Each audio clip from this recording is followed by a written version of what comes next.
There have been few more divisive figures in the history of Scottish football than Neil Lennon. He arrived at Celtic in December 2000 following a £5.75 million move from Leicester City.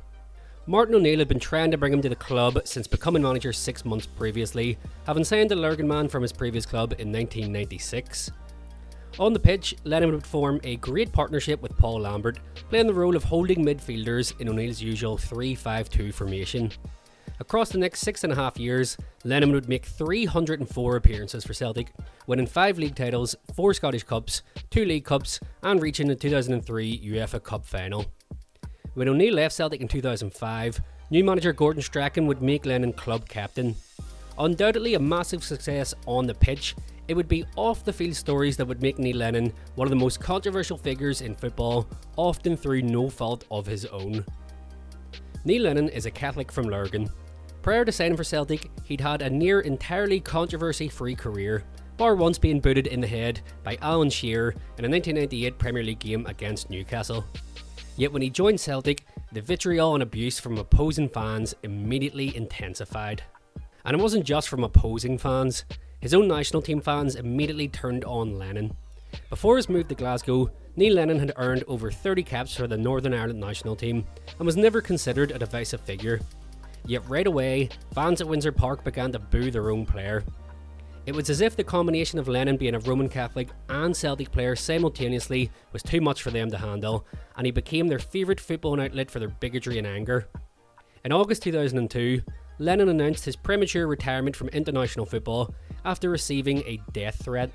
He was due to captain the national team against Cyprus and Belfast before a phone call that afternoon to the BBC, claiming to be from the Loyalist Volunteer Force, said he'd be killed if he stepped onto the pitch. The LVF was an Ulster Loyalist terrorist group formed 6 years previously by Billy Wright. However, the LVF would deny making the threat. One of the key rules during the Irish Troubles was to never accept a threat as the words of a genuine terrorist organisation unless it was accompanied by a code word. The threat to Lennon didn't contain this code word, but the PSNI confirmed they considered the threat to be legitimately from the LVF. Regardless of who it came from, the growing abuse from the stands, and the fact that anybody was delivering death threats was enough for Lennon to bring his national team playing days to an end, stating, "My parents were pretty distraught. I have a tiny wee daughter who knows nothing about this at the moment, and we want to try and keep her away from it as much as we can. I've thought long and hard about it and decided I probably won't be going back to play for Northern Ireland. I've enjoyed my career at international level, but it's time for me to say, enough's enough." If anyone thought the problems with the Northern Ireland national team fans would be the end of the issue, they would be incredibly wrong.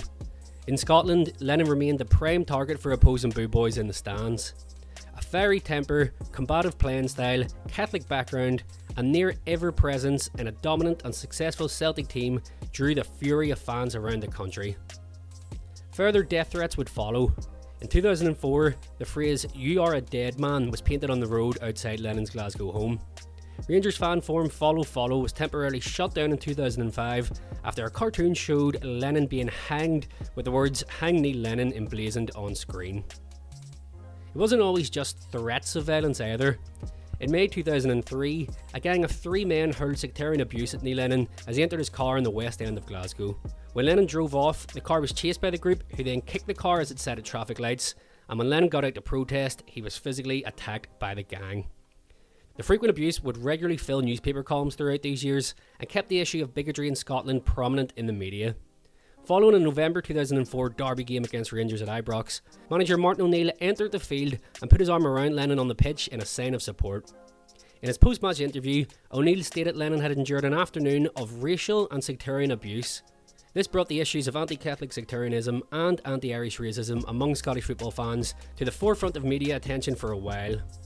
But the situation didn't improve, quickly returning to business as usual. After retiring as a player, Lennon returned to Celtic as a coach in 2008. Perhaps the most serious incident came on August 31st of that year, when Lennon was hospitalised after being called a Fenian bastard and left unconscious by 2 middle-aged men at a bar in the west end of Glasgow. When Tony Mowbray was sacked as Celtic manager in March 2010, Lennon was named as caretaker manager until the end of the season. Performances improved after what had been a dismal campaign under Mowbray, and Lennon even recorded a 2-1 victory over champions Rangers in May. However, second-tier Ross County recorded an infamous 2-0 victory over Celtic in the Scottish Cup semi-final, casting doubt over whether or not Lennon would get the job. But Celtic CEO Peter Law was implementing major spending cuts at the club, as he frequently would during a 17-year tenure, and moved to give Lennon the gig on a full-time basis on the 9th of June 2010.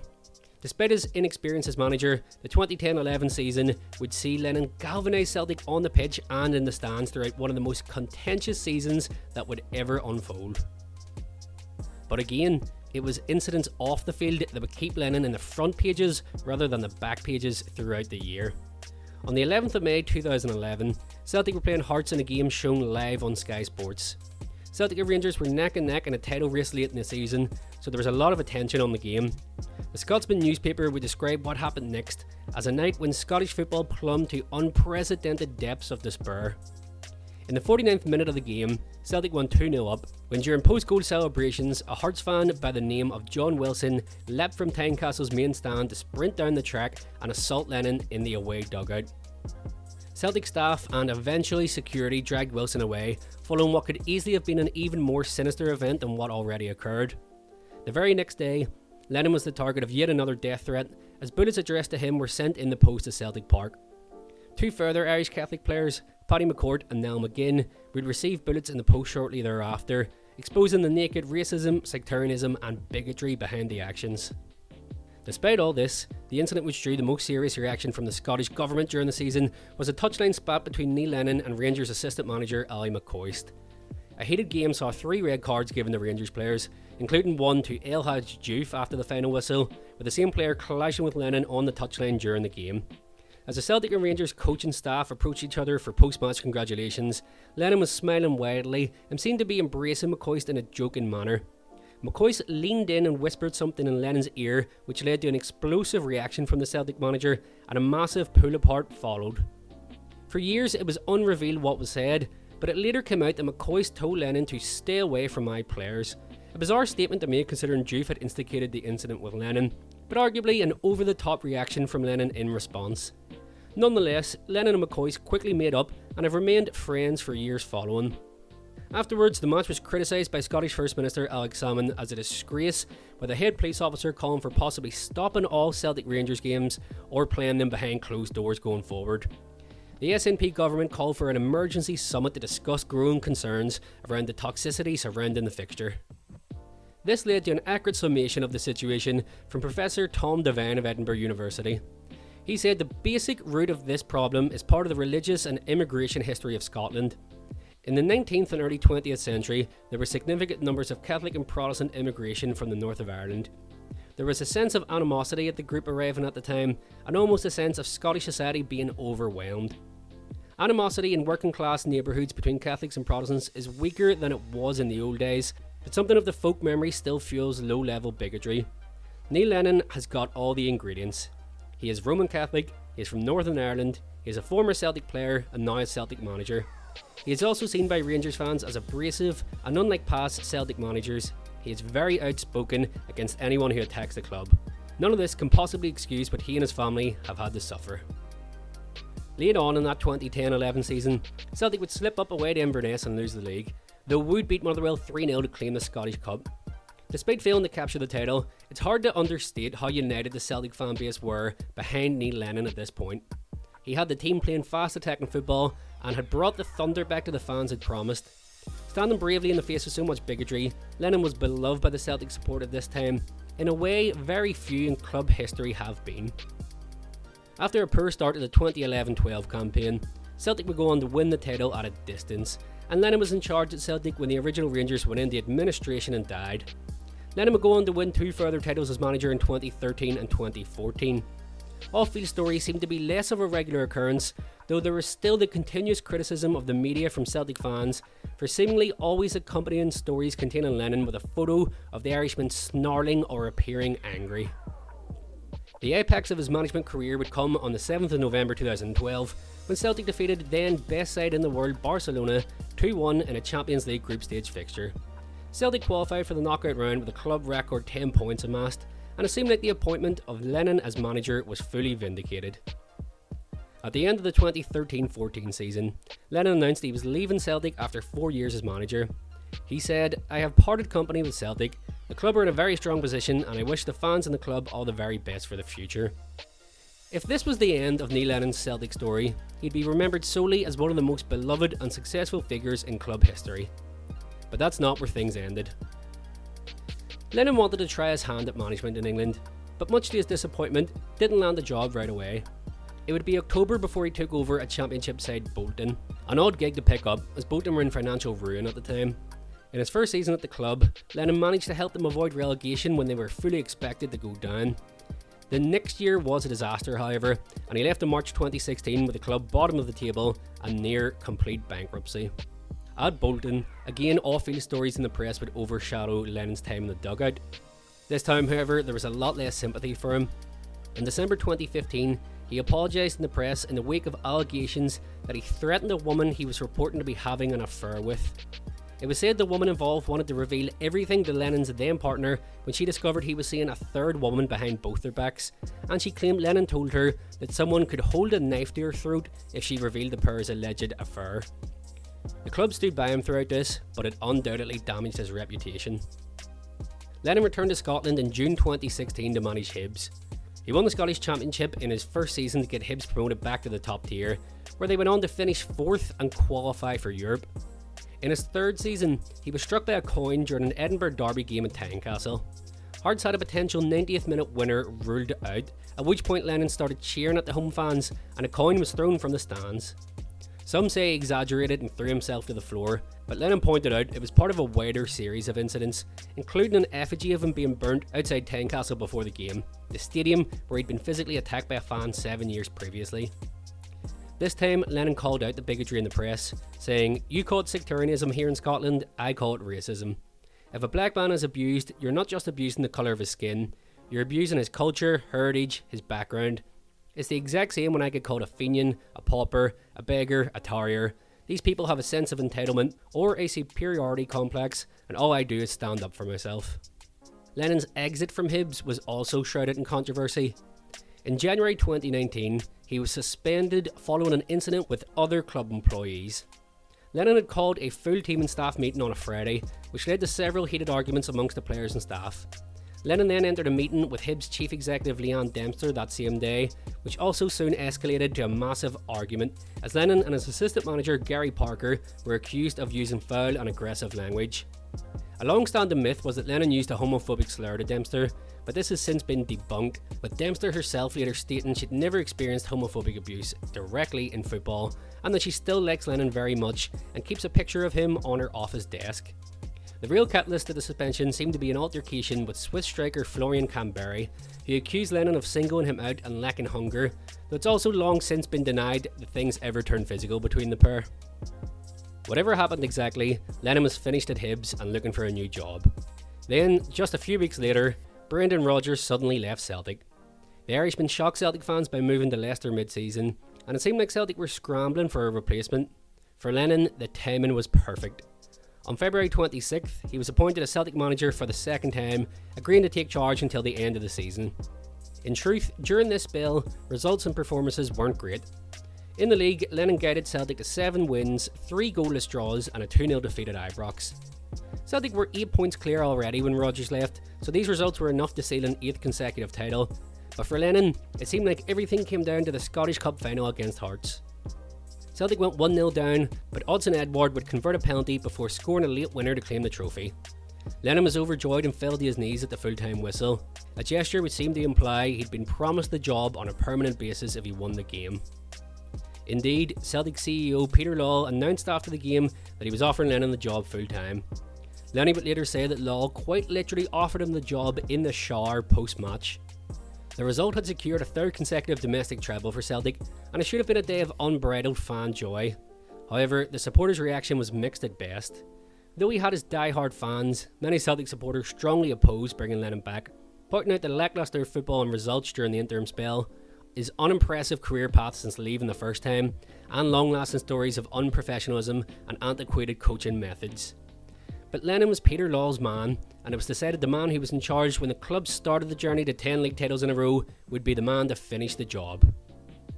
The 2019-20 season was a weird one. Celtic crashed out of the Champions League qualifiers in August, following an unexpected 4-3 loss at home to Romanian side Cluj. Some called for Lennon's head already at this point, but the team rebounded pretty spectacularly in the Europa League, topping a European group for the first time ever and defeating Lazio home and away to earn a club record 13 points across the 6 games. Domestically, despite being much hyped, Rangers didn't provide much of a challenge under Steven Gerrard. Celtic had pulled away from their rivals after January and were cruising to a 9th consecutive title as their Glasgow rivals descended into yet another crisis. Despite some criticism and much scepticism, things were going pretty well for Neil Lennon at this point. And then COVID happened. The entire world shut down, football included. It was decided during lockdown that the 2019-20 Scottish Premiership would not be resumed, so the title was awarded to Celtic. They undoubtedly would have secured the league anyway, standing 13 points ahead of Rangers when the world came to a halt, with 8 games just remaining. But when life started up again, things would be very different.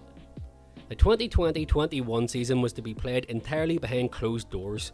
Celtic were looking to capture a record-breaking 10th consecutive Scottish League title, something the fans had been singing about for much of the last decade following the death of the original Rangers. Celtic were strong favourites to do just that, and Lennon was backed heavily in the transfer window to finish the job. After 5 months off, competitive football returned in August. This isn't a shot at Lennon, but an honest observation. Following the extended time off, he returned noticeably overweight. He was never a particularly slim player or manager, but it was noted by many that he returned much heavier than when he left. Many people gained weight in this time, so it's no great feeling or criticism, but it could be viewed as an early sign of what was to come. Throughout the campaign, Lennon and Celtic as a whole would be accused of a frequent lack of professionalism. After some good results in the opening weeks, Celtic were unceremoniously knocked out of Champions League qualifying at home to Hungarian side Ferencváros. Not long after, Celtic lost 2-0 at home to Rangers, delivering one of the most gutless and non-energetic performances ever seen in a derby game. They didn't have a single shot on target in 90 minutes. Celtic looked lazy and lethargic, as did Lennon, often slumped over on the touchline. This was followed by an absolute nightmare string of results, with the club going on their worst run in modern history. In a 21-game spell in the league, Celtic lost 4, drew 6 and won just 11 games. In the Europa League, Lennon's side put in a pretty humiliating performance overall, conceding 15 goals across 6 games. Following a 4-1 loss at home to a Sparta Prague team who were depleted through COVID absences, Lennon said the result won't happen again. Yet just 3 weeks later, Sparta Prague beat Celtic 4-1 again in the reverse fixture. Lennon was publicly stating he was at a complete loss regarding the results. He blamed the players frequently, blamed player culture, blamed lockdown, blamed COVID, blamed referees, and later blamed the Scottish government.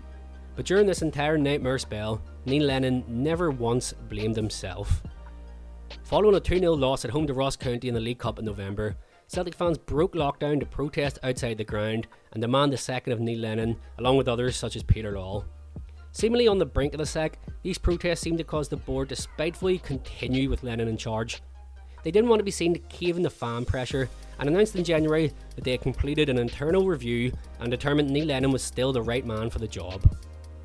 It was outstanding arrogance and stupidity, and it looked to some that Lennon was being used as a fall guy for the board, someone for the fans to direct their fury at to spur them the brunt of it. Despite always claiming to be a Celtic man, Lennon lost so much of the goodwill he'd built up for 2 decades with Celtic fans by simply refusing to step down. It was clear to anyone who had the misfortune of watching Celtic that year that Lennon's time was up, but he refused to admit it. In January 2021, Neil Lennon made the decision to bring Celtic on a mid-season winter break trip to Dubai. Despite the world being in lockdown, Lennon took ownership of the decision to make the trip, and it led to a massive PR disaster for Celtic. Due to the incredibly strict UK COVID regulations at the time, 2 players contracting COVID on the trip meant 13 players had to isolate, as well as Lennon himself. With a depleted squad, the team drew back-to-back games, and Lennon would later use this period as an excuse for losing the title. But results and performances had been abysmal long before this, and continued to be afterwards. In an infamous press conference, Lennon blasted the media and government and appeared to be having a full-scale mental breakdown. It clearly wasn't best for the team for Lennon to remain in charge, and after that rant, it was obvious it was even harming Lennon himself. Yet Peter Lawwell and Dermot Desmond persisted with Lennon for another month, before Lennon finally resigned as manager in February 2021. Having been such a beloved icon of the club for 2 decades, Neil Lennon's reputation amongst much of the Celtic support was shattered.